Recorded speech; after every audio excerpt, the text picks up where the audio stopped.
Now, ladies and gentlemen, in order for the spirit of Mary Blandy for Mary Blandy to pass from the land of the dead to the living and communicate with this gentleman, I shall need to cleanse his aura.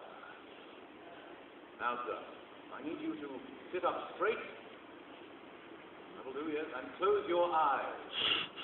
And concentrate on every physical experience that happens to you during the next few minutes.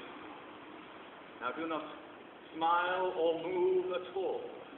But simply, do not be scared again, but simply feel every sensation that happens, whether it is a tickling sensation, hot, cold, or indeed any other sensation.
Now, sir, please open your eyes. Did you feel anything at all? You felt tap. On which shoulder did you feel them? On the right shoulder. Ladies and gentlemen, I put it to you, sir. I tapped this lady on the shoulder, and Mary Blandy tapped you. Let's have a big round of applause for our two volunteers here. Oh, it is nothing to do with me. It is of somebody else I'd like to talk about. Now, behind these imposing iron gates lies Trinity College, which was established in 1555 by Sir Thomas Pope, Privy Councillor to King Henry VIII and a close friend of Sir Thomas More. The chapel, you can see from here, has a story that relates back to 1966. Now, at that time, the organ had just been completely rebuilt, and a service was held to celebrate this expensive restoration. The chapel was filled with an excited congregation whose voices rang out during the first hymn. They were delighted with the sound filling the chapel from the organ.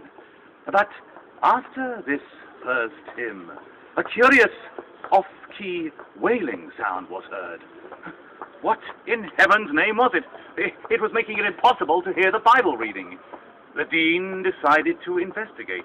He crept around the chapel trying to locate the source of this sound, and, well, yes, it appeared to be coming from the organ itself. But that was impossible. Had it not just been completely rebuilt? The answer soon became all too clear when he found the organist collapsed over the keyboard, dead, having suffered a fatal heart attack. Now, this tragedy started rumors of a malevolent presence within the chapel. Who knows if there is any truth to these rumors? But a more positive sighting of a ghost was had not many years earlier by the verger, a Mr. Harry Hope, who had just unlocked the chapel early one summer's morning in 1959. There was nothing particularly unusual about this morning. He was planning on dusting the pews as usual. He was in good spirits. The sun was streaming through the leaded windows, and all seemed well with the world. Just then, the clock struck 10. Just as the last peal rang out, something made Harry look up. And there, standing directly in front of him, just 10 feet away, was the apparition of a woman dressed in black, smiling straight at him. Later, he said, there was nothing at all ghostly about the figure. At first, I thought it was a real person. But then I realized it couldn't be. I'd only just unlocked the chapel doors. Her body was simply black, but it was her face I gazed at. It was beautiful and smiling, and I could see every detail. We both stood quite still, and I looked at her for about a minute, and all the time she smiled. I started to move a pace or two closer to her, and as I did so, I took my eyes off of her a second just to check my footing. And when I looked up again, she'd simply disappeared. There was nothing in front of me but the empty chapel. Well, I was overcome by the experience. But as I calmed down, I was aware of the nagging feeling that I half recognized the figure in some way. Although it did not look like anyone I'd ever met before, I recognized its manner and features in some strange way. When I got home, I looked at the photograph of my dead mother, whom I'd never known, and I suddenly realized who the figure was. It was her. We will now make our way down into the very heart of Old Oxford, but before we do so, ladies and gentlemen, I would like to point out one building to you, and that is the building just lit up in the sun there, the circular building, the Sheldonian Theatre, which was incidentally designed by Sir Christopher Wren when he was still a teenager. I can almost guarantee he was bullied at school. Now, just to the right of that building, set back from the road, is the old Ashmolean Museum, and in the basement of that building, there was an anatomy school. Unfortunately, there was always a great shortage of bodies. So, if you had been hanged in Oxford, your troubles may well have not quite been over. For no sooner had you finished twitching at the end of the rope, when there was a very good chance you would have been carted off down into the basement of that building, and you would have been sliced and diced, all in the name of medical research. And on that note, ladies and gentlemen, we will now make our way, as I say, into the very heart of Old Oxford, where we shall meet Old Nick. And when I say Old Nick, I'm not talking about Father Christmas. Follow me. Sorry, ladies and gentlemen, lots of cars here tonight. I don't quite know why.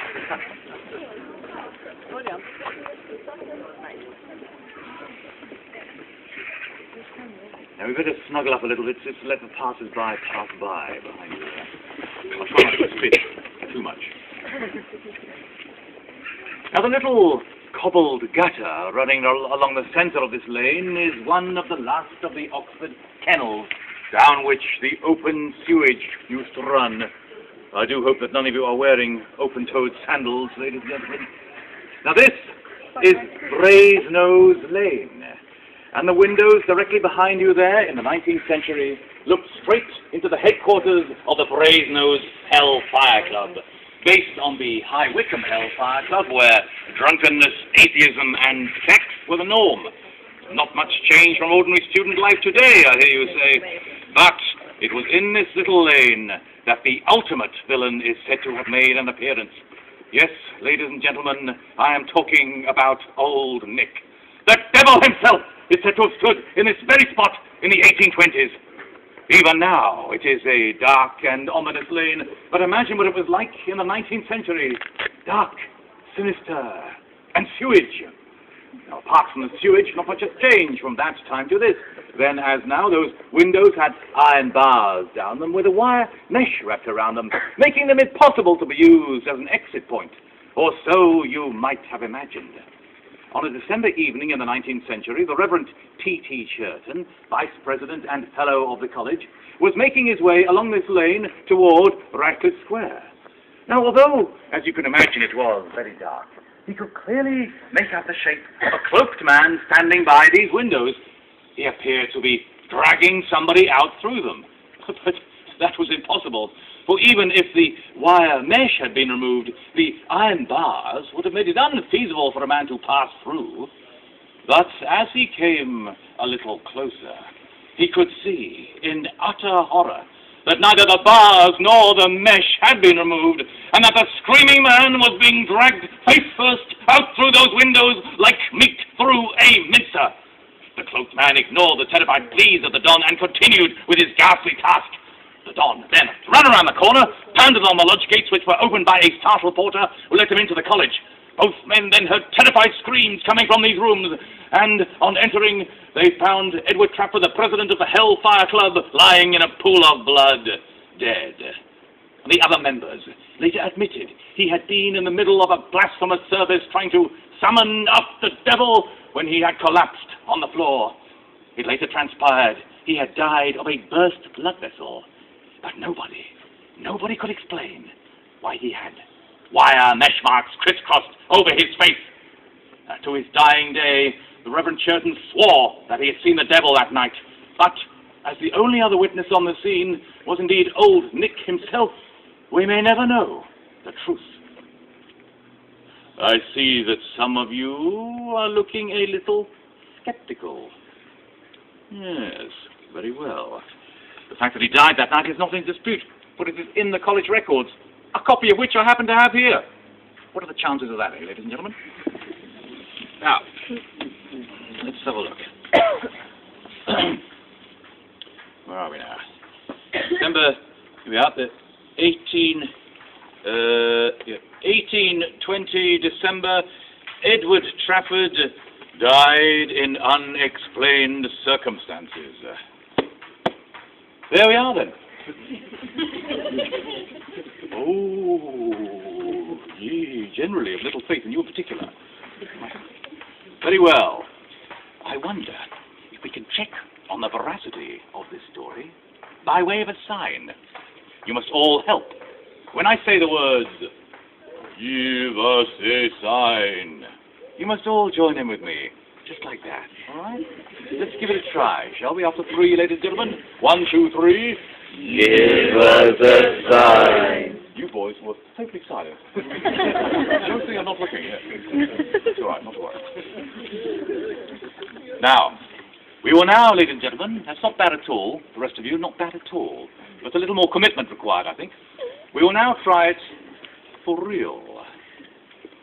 So prepare yourselves, ladies and gentlemen. Good. What are you expecting, ladies?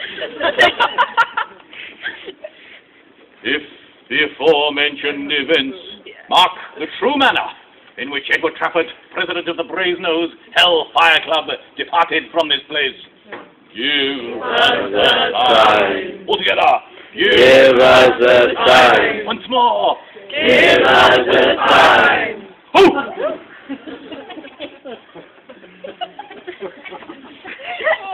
I call that a sign, ladies and gentlemen, and a flaming red-hot one to boot.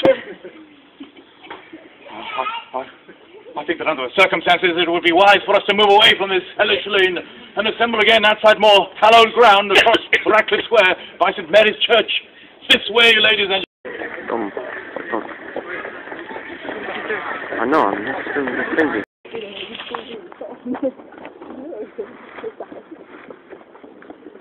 Still there, then, girl. We haven't run away quite yet. Give us another half hour. I perhaps you just like to move in a little way, not necessarily towards them, but just sort of... that's it. Thank you very much. Thank you. Now, behind me now lies the University Church of St. Mary the Virgin, around which the infant university grew up. There has been a church on this site since Saxon times. Thomas Cranmer made his last visit to any church here before being dragged back to Broad Street, where he perished, as we saw earlier. Little building on the side of the church, an extension there, is the Congregation House, and was added in 1320, and is the very first purpose-built university building. Above it was a room that housed the first library in England, which went on to become the Great Bodleian Library. Now, inside the church, in a marble slab set into the floor, are the words, "In a vault of brick at the far end of the choir of this church lie the remains of Amy Robsart." Now, Amy was the wife of Lord Robert Dudley, Chancellor of the University and a favourite of Queen Elizabeth I. He was said to be the only man that good Queen Bess ever loved. In fact, in 1562 she became ill with smallpox and was close to death. She recovered, but said that in case of similar emergency, Lord Robert Dudley should be made protector of the realm. She nicknamed him Sweet Robin, or Eyes. I think what we're talking here, ladies, is Johnny Depp.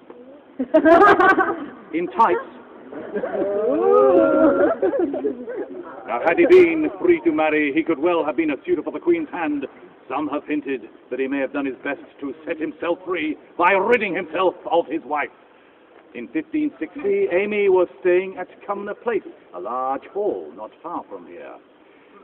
Anthony Foster, the owner of the hall and one of her husband's servants, was sent all Amy's staff off for the day to enjoy the fun of the fair in Abingdon. When they returned, they found her lying at the bottom of the stairs, dead. She had apparently committed suicide, but these simple serving country folk could not understand how, if that were indeed the case, why she should have bruising around her neck. And if she had flung herself down the stairs, then why her hood should be so neatly arranged on her head. Lord Robert was cleared of any direct involvement, but he had a very good excuse, for he had been staying with Queen Elizabeth in Windsor at the time. Make of that what you may. She was buried in great haste, even before a coroner had a chance to offer his opinion. Amy's father, Sir John Robsart, demanded she be exhumed pending an inquiry, but sweet Robin intervened, and with a great show of grief had her reburied here in St. Mary's, although he was unable to attend the funeral himself. Not everybody at Oxford is a student, by the way, ladies.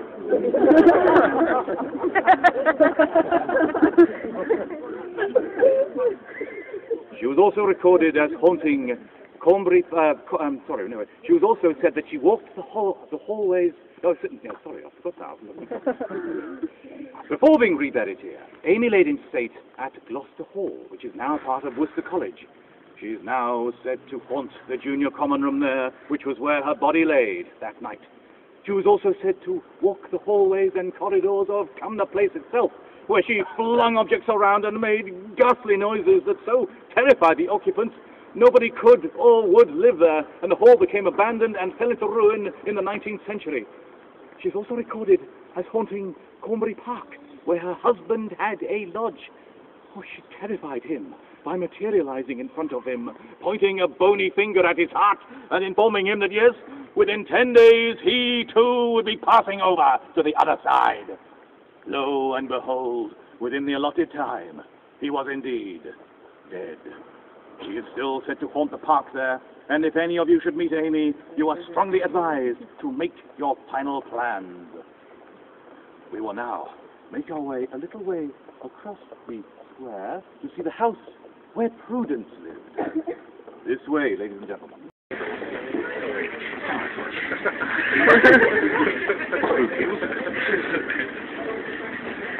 So perhaps we should move in a little way, ladies and gentlemen. I'm sorry, I'll try not to stick once again. But just to leave a gap behind so that people can pass. Now, although St. Mary's itself is not haunted, although you might think otherwise, but it does house the mortal remains of another famous Oxford ghost. Her name, Prudence Burcott. She was a maid who lived in the house at the other end of the lane just across the road. It used to belong to Barclays Bank, but is now part of the old Bank Hotel. During the Civil War, when Charles I was using Oxford as his headquarters, she courted and fell in love with a dashing young cavalier who was lodging in the house. The courtship appeared to be going very well, until one day he left never to return. Poor Prudence was utterly devastated. She fell into a deep decline and died of a broken heart. She is recorded in the St. Mary's records as being buried here in 1643. During the time that building was a bank, several employees refused to go up to the third floor because of the unearthly atmosphere there. Lights were switched on and off. Strange footsteps and rustlings were heard coming from empty rooms. Lost objects were mysteriously refound. She is still said to haunt that building and indeed the surrounding area. In fact, keep your senses open to the spirit world, ladies and gentlemen, for she has often been sighted in a little lane down which we are about to walk. Now, this lane used to be the haunt of a different kind of lady of the night, if you know what I mean, and had a name so rude I dare not repeat it, but is now known rather more sweetly as Magpie Lane. Mind you, magpies have been known to pick up all sorts of things, haven't they? This way.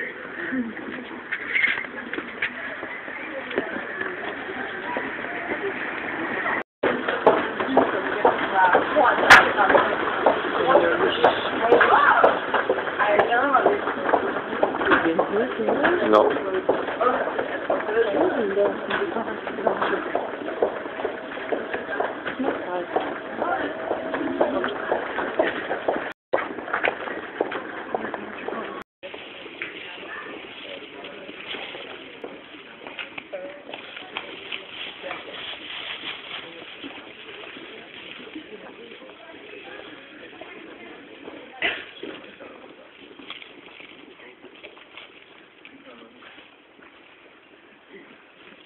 Good. Still smiling, girls. That's all right. Yes, Good. it was fine. Good. Now, behind you there behind that wall lies Merton College, of the Oxford garrison's parliamentarian forces. Prince Rupert was so enraged by this that he had him stand against the wall, and he was shot for cowardice. His spirit is now said to haunt that lane, and indeed Merton College gardens themselves, and only the very brave will walk down there at night. That is not, however, how it gets the name Dead Man's Walk. It is because from early in the Middle Ages, Jewish funeral parties would make their way from the Jewish quarter in St. Aldate's, which is just over there, to their burial grounds, which were located at the other end of the lane, where the botanical gardens are now situated. Now, St. Aldate's, which is, as I say, not far from here, hides another dark Oxford mystery. For meandering below the streets of this pretty city flows a stream that has claimed more than one life. Its name, the Trill Mill Stream. It flows through dark tunnels under the centre of Oxford and enters the Thames by Folly Bridge. Part of its route takes it under St. Aldate's itself. T.E. Lawrence, better known as Lawrence of Arabia, was one of the first to explore it. He spent one summer's day canoeing down its dark and gloomy tunnels. He amused himself whilst under St. Aldate's itself, which is one of the main thoroughfares in Oxford, by thrusting his hands up through the drain grates and grabbing the ankles of the passers-by. He was lucky to get out of the other end alive. For in the 19th century, two students, whom we shall call Dickens and Sheridan, were taking a punt ride to celebrate the passing of an exam. Now, although they had a couple of bottles of wine on board, this does not explain the strange experience they had whilst on what they assumed was going to be a peaceful and relaxing journey. Whilst making their way along the river, Dickens noticed a particularly striking lady dressed totally in black. She stared straight at him, which sent a shiver down his spine, for her piercing eyes appeared to be looking through to his very soul. Did she represent some sort of an omen? Dickens was not sure, but he had a strong sense that she might be a portent of some great malevolence. He soon dismissed these thoughts, and they continued on their way. Little did they know what awaited them. On entering a particularly dark tunnel, Dickens noticed a strange mist rising from the water's surface. He thought it odd, but again they continued on their way, oblivious to the fact that they were heading ever deeper into the jaws of death. The tunnel grew darker, and the dank smell was almost overwhelming. Suddenly, Dickens and Sheridan began to cough, and they slid down into the bottom of their punt. They were becoming asphyxiated and had to fight for every breath. Then, on the very edge of consciousness, Dickens noticed that the mist had formed itself into the shape of a ghostly head. Terrifying to look at, yet totally mesmerizing. Oh, but wait, was this not the face of the woman he had seen on the riverbank earlier? The face of the woman in black? Was she the face of death itself? The mist, they seemed to descend into the bottom of the punt. The next thing that they remember, the punt had emerged from the tunnel and had become lodged in the bank. They were safe. The woman in black was perhaps not evil after all, but their guardian angel. But many, many years later, in 1920, a punt was discovered in that same tunnel. It was carrying passengers, ladies and gentlemen. Two fully clothed skeletons. The woman in black had claimed her victims after all. We will now take our lives in our hands by attempting to cross the High Street.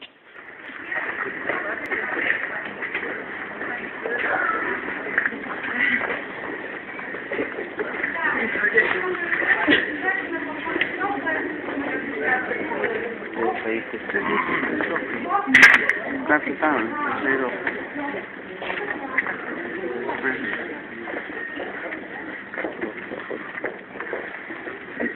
Best if you're off the road, ladies and gentlemen, because of the cars and bicycles come hustling down here, I'm afraid.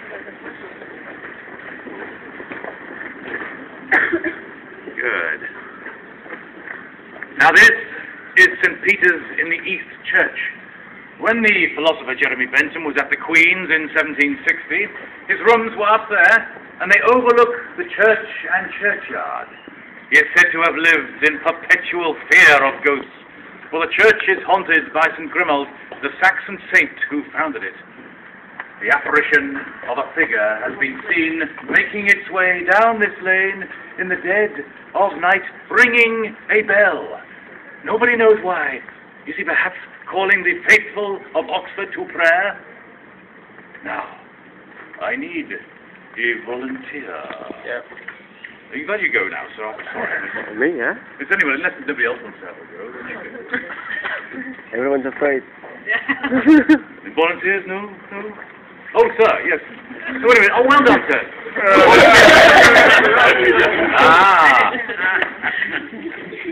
Come here, sir, please. What is your name, sir? Emil. Emil. Excellent, Emil.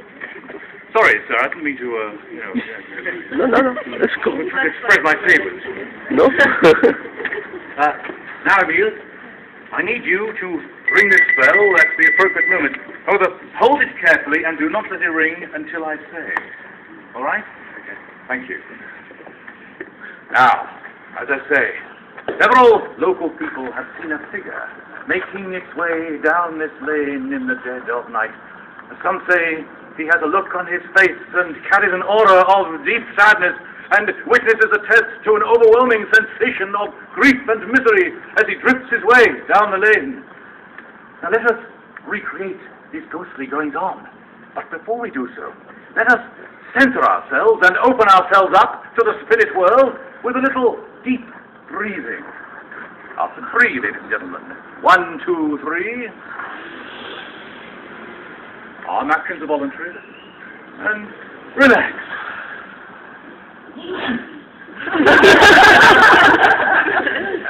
I know. After 3 again. 1, 2, 3. And wait for it. Relax. Excellent. Now we are all centered and open to the spirit world. Let us set the scene. It is a dark night. The air is still. Not a creature is stirring. Oh, what is this making its way down the lane? Why, 'tis the misty apparition of St. Grimoald himself, played by Emil here. No, not yet. St. Grimoald, answer him, St. Grimoald. St. Grimoald, 'tis nearly time to ring the bell, but not yet, Emil. For 'tis nearly 2 a.m., the time when the faithful of Oxford need to be called to prayer. Yes, the time is now upon us, St. Grimoald. Ring the bell! Ring the bell! A little louder, Emil. Emil. She's been trouble. Ladies and gentlemen, do you see what Emil has done here? He has been very, very clever. Well done, Emil. Oh, not only has Emil given us a superlative impersonation of St. Grimoald, he has done even more than that. He has given us a dead ringer. Well, at my prices, what do you say? It's like a call from Emil here. Well done, Emil. Thank you, sir. We will now, ladies and gentlemen, make our way along the lane here toward New College. Now, do please beware of bicycles, because although it's getting a little lighter now, some of the students in Oxford are so bright, they don't feel the need for lights on their bikes at all. Take care.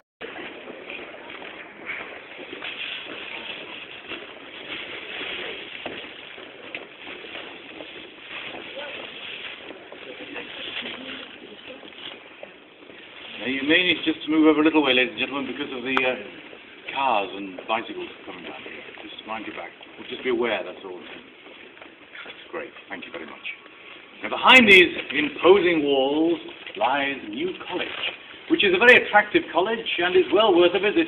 But, however attractive it is, ladies and gentlemen, we should perhaps remind ourselves that it was built on the site of a medieval plague pit.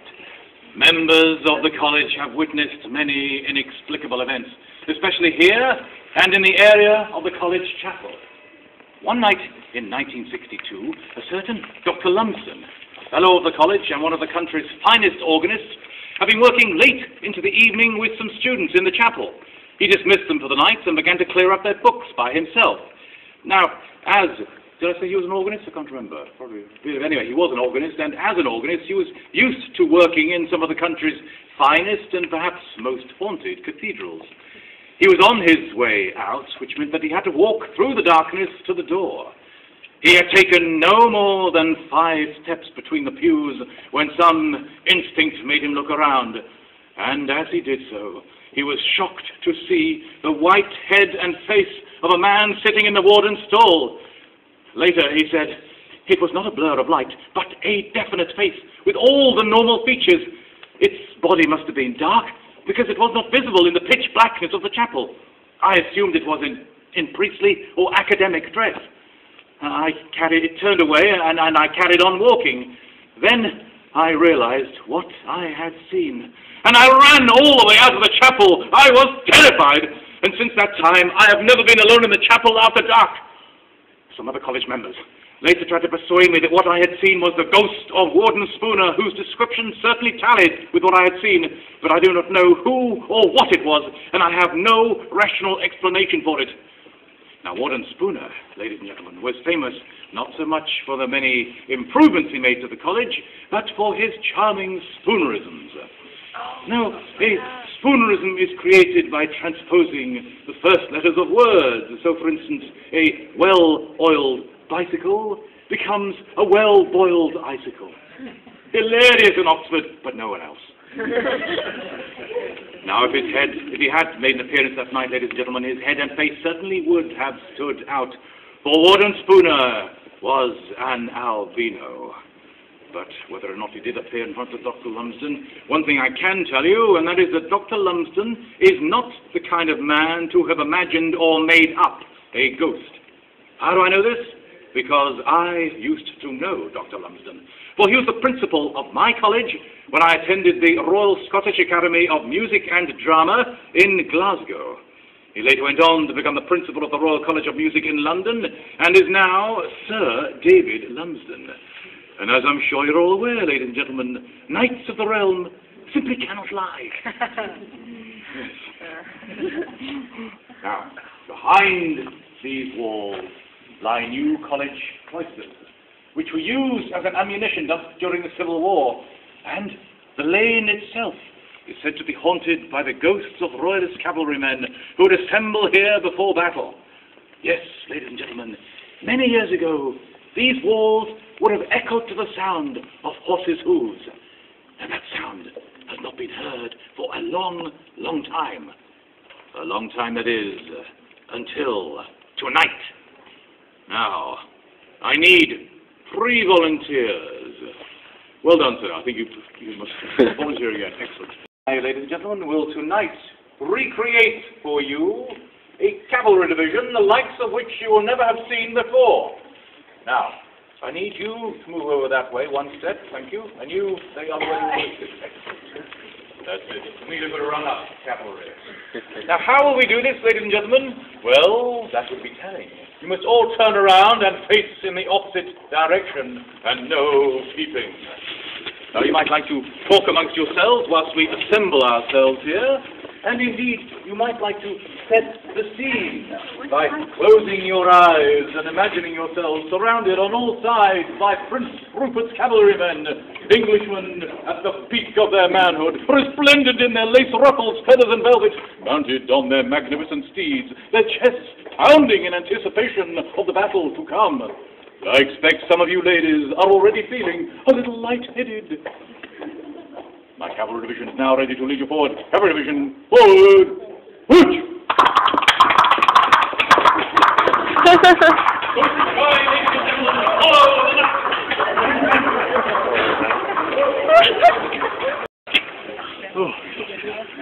Now, a certain Mr. Green was making his way down this lane not many years ago. As he got to this corner, he was surprised to see 2 students with a tennis racket under his arm, come hurtling around the corner on a bicycle. And Mr. Green gasped in horror because he could see there was going to be the most terrible accident. But to his complete dismay, the student on the bicycle simply passed through the horse and continued on his way. He later visited New College and narrated what he had seen, and was told that many, many years ago, those doors just behind you there used to lead straight through to the college stables. Mind your back, Charlie. Another ghostly tale down this lane relates back to a young couple, Susan May and Anthony West, who were strolling down this lane late one December evening in the 1960s. There was nothing particularly unusual about this evening. The moon was full, it was a starry night, and the moon was casting strong shadows. They could not explain why, but at almost the same moment, they felt a tingle running down their back. They stopped walking just here and had a strong sense of premonition and doom. Suddenly, from out of those doors, there appeared a dark, misty shape, looking something like a man, but giving off a curious glow.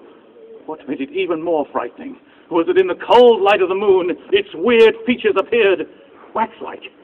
It hovered in the doorway, and during this time the couple were powerless to move. Eventually, it floated off down the lane toward New College and disappeared through a wall. I since discovered that in the 14th century, this area had 40 houses on it. Was a spectre on its way to or from its former home. When walking down these lanes at night, ladies and gentlemen, I would advise great caution, for who knows what might meet you around the next corner. But, having said that, things are not always the way that they appear. Take this knife, for instance. One could so easily do so much damage with it, were it to be in the wrong hands. Oh, girls, volunteers? No? I don't mind. We're done. We're good. Very well. I'll volunteer my own arm for this particular event. Let's have a go, shall we?